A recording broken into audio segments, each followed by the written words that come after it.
the Sanskrit Podcast, where the ideas of ancient India meet the modern world. My guest today is Dr. Shankar Rajaraman, an eminent Sanskritist. By day, he works as a psychiatrist, and by night and day, he dreams up a very specific and difficult type of poetry called chitrakavya. Dr. Shankar is a renowned ashtavadhani and has translated many poetic works, including Ganga Devi's Madhura Vijaya and Uddanda Kavi's Kokila Sandesha. It is an honor and privilege to have him with us in this program. Namaste, Dr. Shankar. Namaste. You are an expert in chitrakavya, and most of us don't even know what that is. So please talk a little bit about what is chitrakavya. Okay. The word chitra basically means surprise. It means vismaya, it means ashcharya, it means chamatkara. Basically it boils down to poetry that creates wonder in you. Usually Sanskrit poeticians classify poetry into three groups: Uttama, Madhyama and Adhama. And the superior, the middle and the inferior types. And chitrakavya is the inferior type of poetry. You would be surprised that it's very difficult writing chitrakavya because its purpose is to create wonder in the reader, and because it has to create wonder in the reader, it is a poetry which is associated with a lot of constraints. So if this is the inferior, what would be classified as the Madhyama and the Uttama? Basically, what is Uttama poetry is, or the superior type of poetry is poetry that depicts human emotions. So where emotions take a secondary role, that is Madhyama, and where the poet does not have any intention to depict human emotions, and it is all to do with verbal jugglery. Such sort of poetry is called as Adhama poetry. Okay. And chitrakavya is Adhama? Chitrakavya is basically Adhama poetry. And the Madhyama, does it have a name like chitrakavya? It's just it's just Madhyama. Madhyamaka. In fact, one of these poeticians called Jagannatha, he is one of the most recent poeticians who has written on Kavya Shastra. He classifies poetry into four types: Uttama, Madhyama, Adhama and Adhamadhama, the most inferior. And he has classed Chitrakavya among the Adhama and Adhamadhama types. Okay. In spite of that, it would be very surprising to note that those who have argued for Uttama and Madhyama types of poetry, especially Anandavardhana, whose Dhvanyaloka is very famous. It's one of the path-breaking works in Alankara Shastra. You should know that though he has criticized he has criticized Adhama and Adhamadhama type of poetry, basically Chitrakavya. He himself has written one of the most difficult types of Chitrakavya.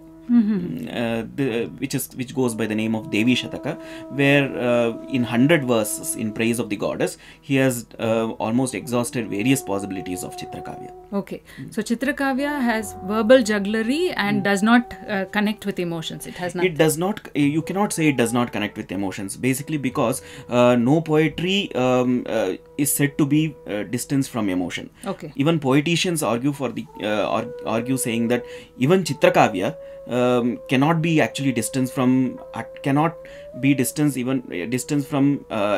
emotion, in the sense that even it would have a small tinge of emotion. There can be no poetry without a touch of emotion, human emotion. So I'm thinking of this English nature poetry where it's all about describing nature. That the classification where it's nature versus emotion does not exist in Sanskrit. That does not exist in Sanskrit because not that Sanskrit poeticians have paid less importance to nature or more importance to human emotions, but the divide between the human world and the natural world in Sanskrit poetry is not that clear cut as in Western poetry.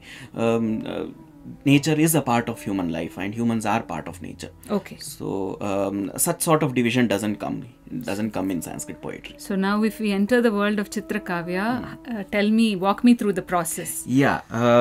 See, Chitrakavya is, as I told you, is poetry where you have a lot of constraints. Apart from the regular constraints of meter, there is something called as chandas in Sanskrit, which refers to the metrical constraints that are imposed on the poet. Though these could be seen by others who don't write Sanskrit poetry as very artificial and very difficult to follow, a person who is trained in chandas doesn't find that difficulty at all. In fact, chandas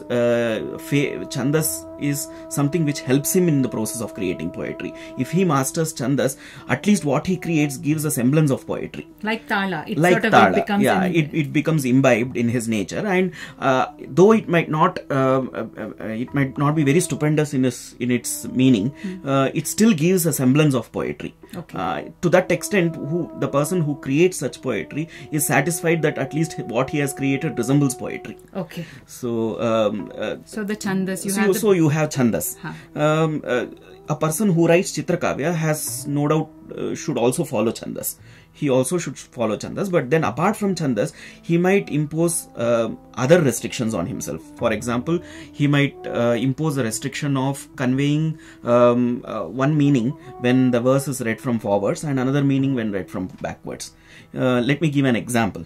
You have this poet called Venkatadhari, who has written this work Raghava Yadaviya.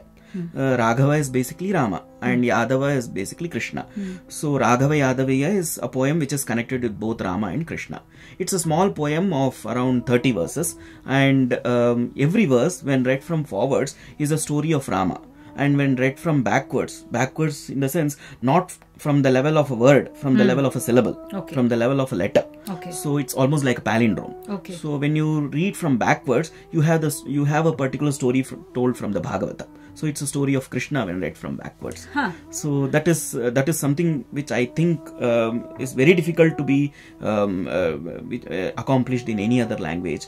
Other than there are palindromes in other languages also, but nowhere do they approach the complexity of palindromes that are used in Sanskrit. Now that's a very interesting statement. So you're saying Sanskrit lends itself to this sort of... So that is basically because Sanskrit is a language which is replete with adjectives, and it's also a language which has a lot of synonyms. See, in fact, one of the things which I found out myself when I was a student of Sanskrit, one of the initial things I found out was that you could actually create words in Sanskrit, and there was some logicality behind why objects were coined with a particular word. It was not like, for example, in English, you have the word lotus for a flower, and you don't have any other word, and you are forced to memorize the word, and you don't have any other options also available. You cannot use any other word in the place of lotus if you want to convey the meaning of lotus. But what I discovered in Sanskrit was that you could actually create words based on this fact that objects also have certain gunas, certain characteristics. So words are coined based on the characteristics of objects. Let me give an example. Let me take the example of lotus itself. Lotus is called jalaja in Sanskrit. So jala means water, and ja is jayate. So what jalaja basically means, jale jayate iti jalajam. What is born in water is lotus, is jalaja. And jalaja, by usage, see, there may be numerous things that are born in water, numerous things that are aqueous, but then by usage of the world, these words have specific meanings fixed to them. So you cannot use jalaja in 1,000 different ways. The dictionary limits your usage of jalaja to, for example, a conch. It could limit your usage of the word jalaja to a lotus. So but then what I learnt is you could replace the word jala with any other synonym for water, and it would still be a word for lotus. So if you learn a word for water, you automatically learn a word for lotus. You automatically learn a word for a conch, because you just have to tag ja to a word for lotus. What is the word for conch? Conch is same jalaja. Also? Yeah. Because a conch is also born in water. Okay. So if you add neera in the place of jala, you have neeraja. So neeraja is again lotus. Okay. So you have another word for water called ambu. So you add ambu and ja, you have ambuja, which is again a lotus.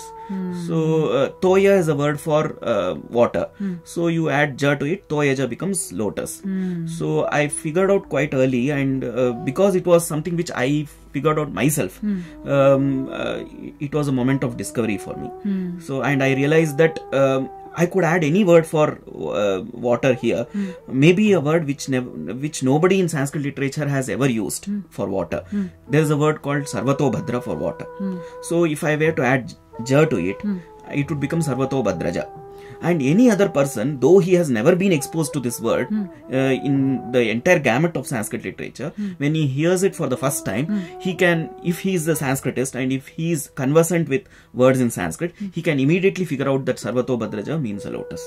So in this way, you have so many permutations. Because you have so many permutations, you have so many possibilities, so many choices, you can use any word that would suit your purpose. Even in the case of Chitrakavya.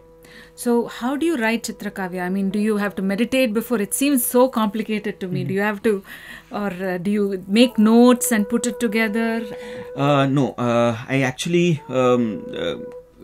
first of all, there are several types of Chitrakavya. Chitrakavya is not one single entity. Okay. So you have what are called as Shabda Chitras, you have Artha Chitras, you have Bandha Chitras, you have Gati Chitras and all. Let me give an example. Shabda means sound. Shabda Artha is meaning. basically sound. Artha is basically meaning. And then Gati is basically movement. Bandha is basically a type of Chitrakavya where arranging the letters of the verse in a particular way would give rise to the picture of an object which we can recognize as something in real world. Okay. Let me give an example for this so that I can make you understand what this means. First, Shabda Chitra.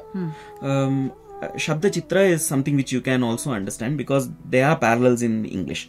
Like for example, you have assonance and alliteration. So these are the same Shabda Chitras that are used in Sanskrit. Let me give an example. It is for this reason that Sanskrit poetry should also be read. It should also be listened to. Unlike poetry in the West, where you could go through the entire poem in your mind and understand the meaning, some forms of Sanskrit poetry give greater importance to sound rather than sense. So it has to be listened. It has to be listened to. So the sense may not be particularly alluring or particularly charming, but then the effect that is created by use of specific letters and specific words itself creates the beauty of poetry. Let me give two examples. The first of these examples is from Kavya Prakasha. So Kavya Prakasha is a work on poetics written by Mammatta.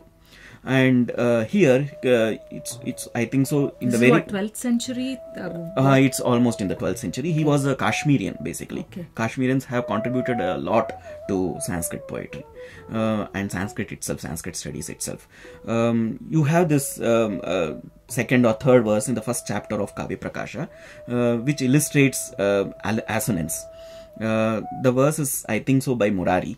It runs as follows: Swachhandochala dachakachakvara chateetarambuchata murchan moha maharshi harshavita snanannikannayava bhidyadudya dudara darduradari dirgha daridra drumadrohodreka mahormi meduramada mandakini mandatam.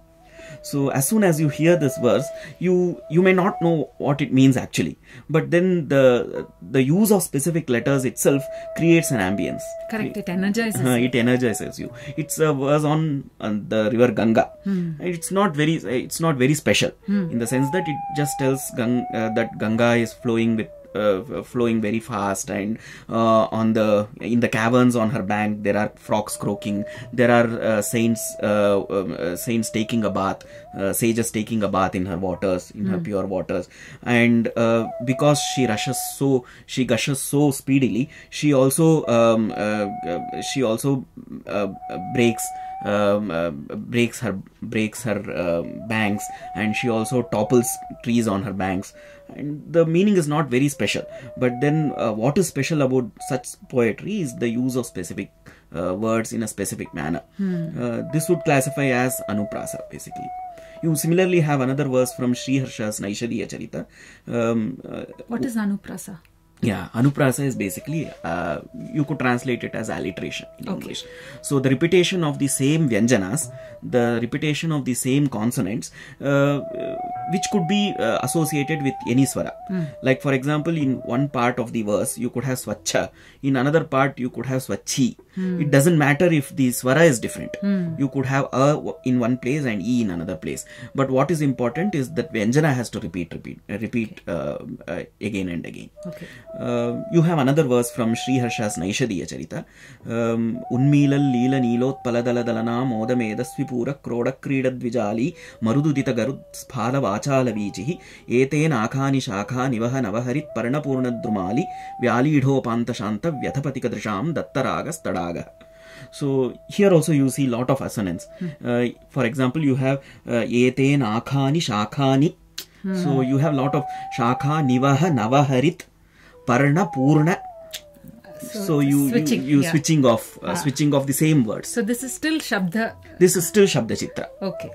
And if we move into other forms of Chitrakavya, you have something called Artha Chitra, in which you could put Shlesha. Shlesha could translate in English as pun, basically, where you convey two different meanings, two or sometimes even multiple meanings using the same set of words. I will not, there are in fact different other types of Artha Chitra, but the most commonest type is Shlesha, and that is pun. And people have worked wonders with Shlesha. You have this Raghava Pandaviya by the poet Kaviraja. He is called by the name Kaviraja. We don't know what his real name was, but he is known as Kaviraja. And one of the earliest productions using Shlesha to convey two different stories is Raghava Pandaviya, where this is in fact a very it's not a small work, it's a vast work of around 10 sargas, 10 cantos. I think it's 10 cantos, but it's anyhow it's a vast work, and there every verse has two different meanings and could either convey the story of Ramayana or the story of Mahabharata. Wow. You have something similar called Panchakalyana Champu, where because each word has 5 different meanings, simultaneously the poet is able to convey marriage, convey the story of 5 couples marrying. So there are 5 different stories, and 5 different stories are told using the same set of words, because each word has 5 different meanings. It could refer to any of these 5 couples. When was all this set in? Which era are we talking about? See, the golden age of... Yeah, it is not like, it's not that it was, there has been a continuous parampara of Chitrakavya. Okay. It is not that the parampara of Chitrakavya has broken anywhere. As early as the last century, you have a work on Krishnaraja Vadayar, which simultaneously is a work both in Kannada as well as in Sanskrit. How does it happen is, depending on where you break the letters, it simultaneously becomes either Kannada or it becomes Sanskrit. Okay. It's like you read a novel in both English and Russian. So it depends on where you break the letters. My word. So it would mean you could read the same novel in 2 different languages. So now I'm interested in the writing of it. How does one do this? Yeah, see, you have to basically, first of all, you have to have a good grasp of all the Chitrakavya prakaras that have been used by ancient poets. And only then, first of all, you have to learn poetry itself. That is something you can shift over to writing Chitrakavya only when you have actually mastered writing good poetry. I wouldn't advise anyone to first try Chitrakavya and then try writing normal poetry. Because what happens is, yes, Chitrakavya is something which is very fascinating, and beginners who attempt to write Sanskrit poetry are allured by Chitrakavya and they want to try writing some Chitrakavya because it gives instant success to them, because people are the wow effect. So they want to try writing some Chitrakavya, but then I wouldn't advise them to first start writing Chitrakavya. They will have to first start writing the Uttama and Madhyama types of poetry.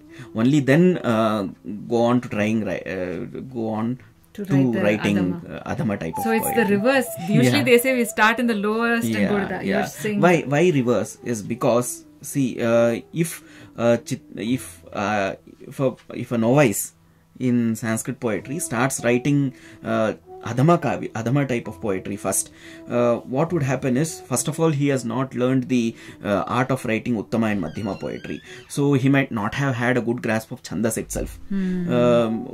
He might not be able to put across words with something called as prasada guna. Prasada guna is something where the reader does not have to tax his mind a lot to understand the meaning of what you are trying to convey. If he has to tax his mind a lot, then he would be put off by the very exercise of trying to read the work. And what I have seen is, otherwise good poetry in the entire tradition of Sanskrit literature have, when it comes to writing chitrakavya, though they might have actually tried writing uttama and madhyama types of poetry, and they are actually uttama and madhyama kavis, when it comes to writing adhama poetry, they somehow deliberately make it very difficult to understand.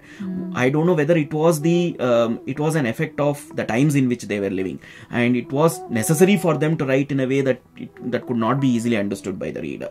But I don't find that as a virtue. What I find as a virtue is, even if you are writing adhama type of poetry, even if you are writing chitrakavya with lot of constraints, you will have to write it with the guna of prasada, in such a way that the reader should not understand that there is a chitrakavya lurking underneath what you are writing, and that can be, a poet will come to such an extent, will get such expertise only if he has mastered writing uttama and madhyama poetry. If he is able to convey in simple language, if he is able to compose uttama and madhyama poetry in simple language, he will carry over this effect even when he is composing adhama poetry. So he will see to it that even if he is writing with lot of constraints, the reader is not troubled. He is not strained by trying to understand what the poet is trying to. Can you give us a demonstration or a sample of your chitrakavya? Yeah. See, my endeavor has always been to deliver chitrakavya from the criticism it is subjected to by even people like Anandavardhana. Anandavardhana of the 4th century or 5th century. Of the 8th and 9th century. So what he tells us, because it is so constrained, it is almost impossible for anybody to write chitrakavya without straining his reader. But I feel it's not the case. It all depends on the samarthya or the pratibha of the poet. If the poet is a pratibhashali, if the poet has poetic genius in him, if he has good control over the language, if he sincerely wants to convey his meaning to the reader in a simple language, he can still write chitrakavya in a manner that the reader does not understand that there is a chitrakavya. And there is something great in the fact that a reader understands chitrakavya so easily, and then when he is told that there is a chitrakavya, the amount of wonder that is created is much more than the amount of wonder that would be created when the chitrakavya shows forth itself when it is first exposed to him. So multiple layers, so you understand it on one level and then more and more. Okay. So one of the recent works which I completed is Chitranaishadham. So Chitra is basically chitrakavya. It also means surprising. It also means wondrous. So Naishadha is the name of Nala. So all of us are familiar with the story of Nala and Damayanti, and Nala is the ruler of Nishadha Desha, so he is called by the name Naishadha. Here I have actually tried to use one of the types of chitrakavya called gomootrika. Gomootrika literally translates as the cow's urination, but then why is it called so? I would actually have to explain it using the slide. Okay. But before that, I will actually read out a verse from Chitranaishadham.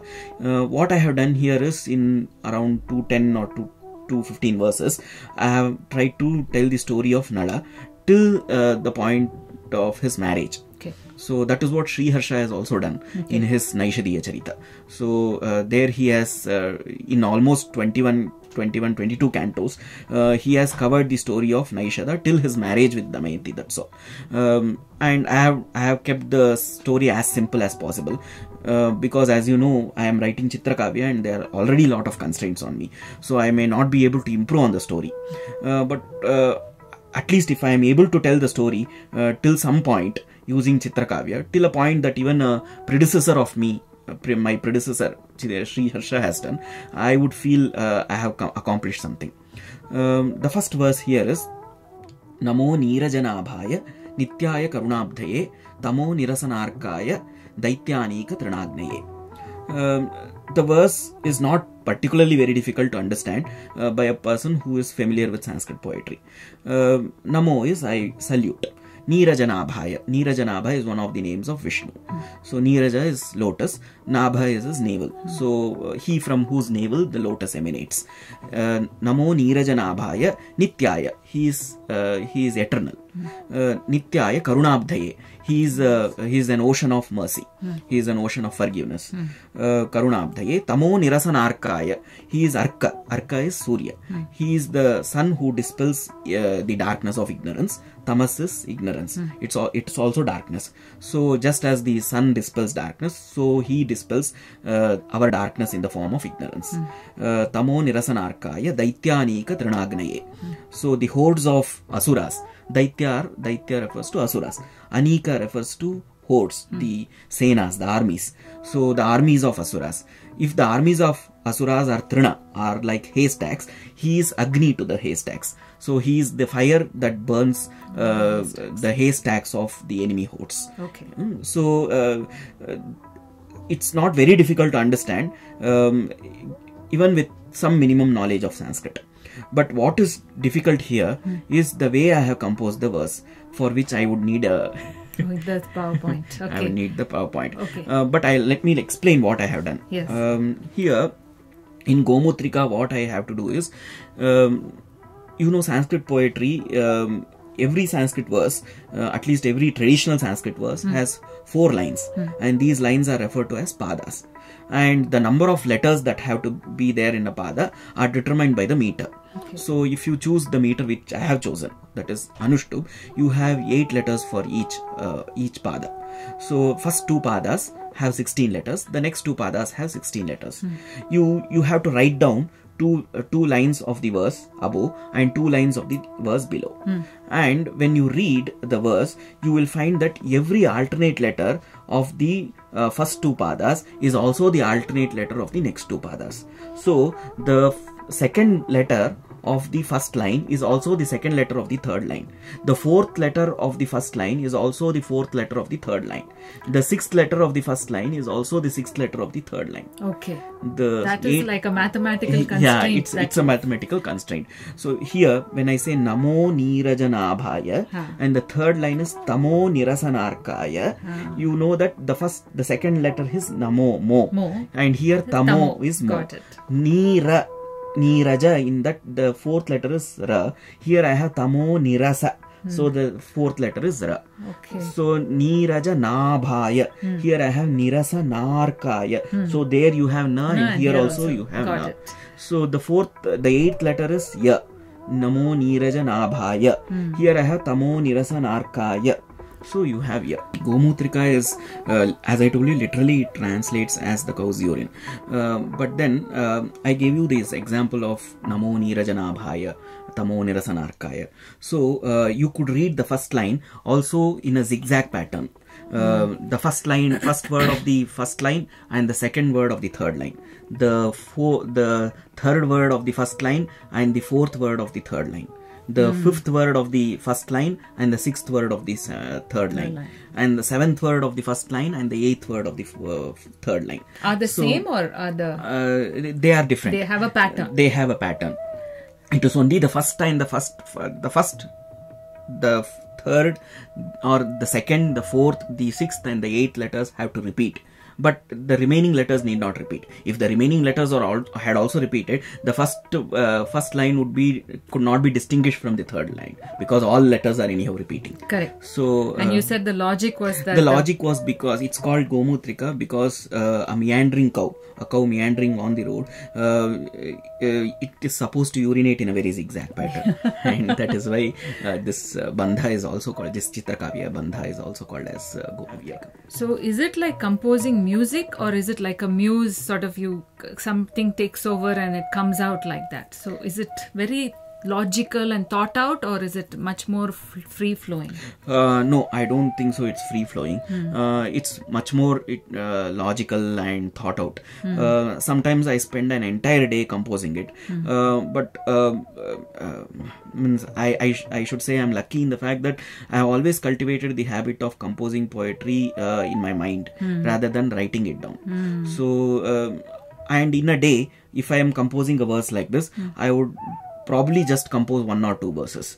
And what happens is the verse is always running in the back of my mind. Okay. So when I am in the bus going to my office, or when I am eating my lunch, so at any point of time I am trying to polish this verse again and again. So you're saying ni ra or ni na.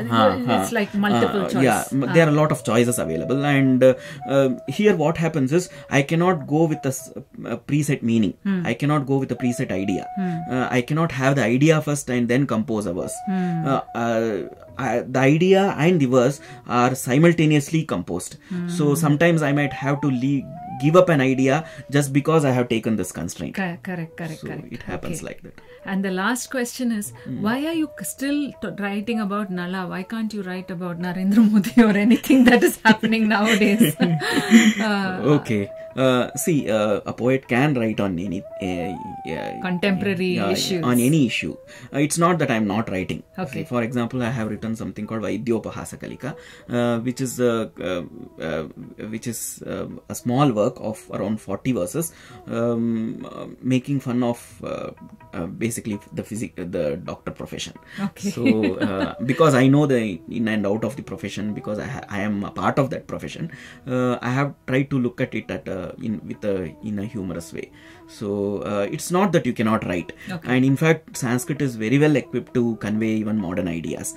But what happens is some of these ideas which we Sanskrit poets cling to, you cannot actually say that they are very old. Like for example, we would like to describe the sunset, we would like to describe the sunrise, we would like to describe the ocean. These are things which we describe day in and day out as a part of our poetry.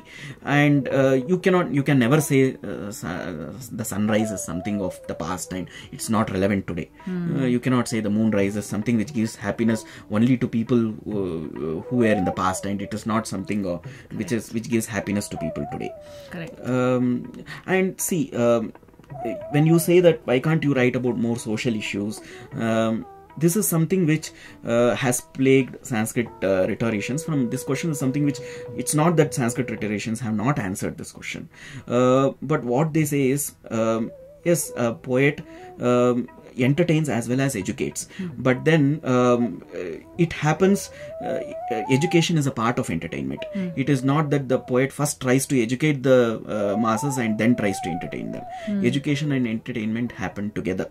But always Sanskrit rhetoricians, in fact this is what Abhinav Gupta says when he tells Nacha Priti Vyutpatti Bhinna Rupe Eva Tayor Eka Vishyatvat. In his commentary on Natya Shastra, he tells that entertainment and education are not two different aspects, two different things. They are two faces of the same coin. So when you educate, you also entertain. When you entertain, you also educate. That is what a poet is supposed to do. But they have also maintained that if you approach poetry with the idea of only education, in fact Dhananjaya calls such people as murkha. Which means a fool. Okay. It's only a fool who would expect only to be educated by poetry, because poetry has been accorded a very high place in our society. When you enjoy poetry, it is the enjoyment you get when you read a piece of poetry, or even when you visualize a piece of art, like for example a drama or dance or hear to music. The happiness that you get is placed on a very high pedestal by Sanskrit rhetoricians, and they call it as almost Brahmananda Sahodara. They call it Brahmananda Sahodara, which means the happiness you get, the aesthetic happiness, aesthetic joy that you get, is a twin brother of the happiness of a yogi. Yes, Dr. Shankar, it is amazing how profound this concept of Brahmananda Sahodara is, and we are just taking baby steps into it.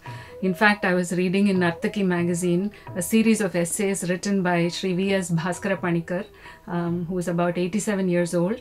And I emailed his son Jairaj Tayil, who is at the Darpana Academy of Performing Arts in Ahmedabad.